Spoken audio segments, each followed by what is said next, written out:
Red Pill is dead. Now, we've had a few Red Pill podcasters actually come forward and make that exact statement. And so I wanted to tap in on the conversation. First and foremost, my name is Demetri. I'm a trans man, and I took the Red Pill. I took the Red Pill back in 2019 during the uprise of Kevin Samuels and ultimately implemented Red Pill ideology into my personal life. And as of maybe last year, a couple of years ago, I began to notice even more so the toxicity within Red Pill ideology and how it is in fact a poison to the minds of men. And so from that point, I began my deconstruction. I, along with other men, have come forward stating and agreeing that Red Pill is toxic. But now there's a group of men stating that Red Pill is dead, and that's where I would have to disagree entirely.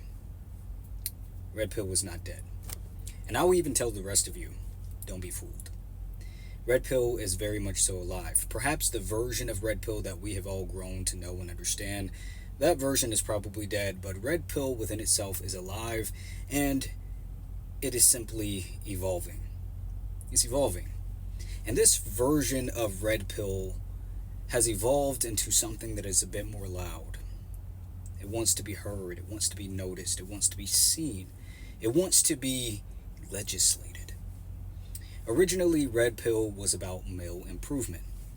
Of course, there's an even greater origin story to Red Pill, but more so during the uprise of Kevin Samuels, he was speaking to men about how to improve themselves and set certain standards to their lives.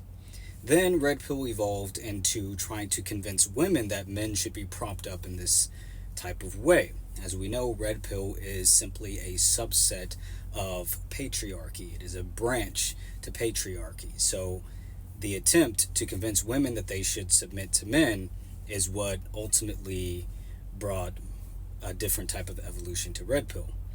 And then you have what will now be the final stage of Red Pill, which is there's no more talk. There's no more conversation. Instead, Red Pill ideology will be forced. Women will be forced to submit to men. Men will uphold the patriarchy and uphold power, whether it be in the home or simply in society. And that's where I have made it my mission. As a trans man who once subscribed to Red Pill ideology, I have made it my mission to completely dismantle it. And I get that some of you may deem that to be an impossible mission because it would mean myself against many men who believe that they own the world.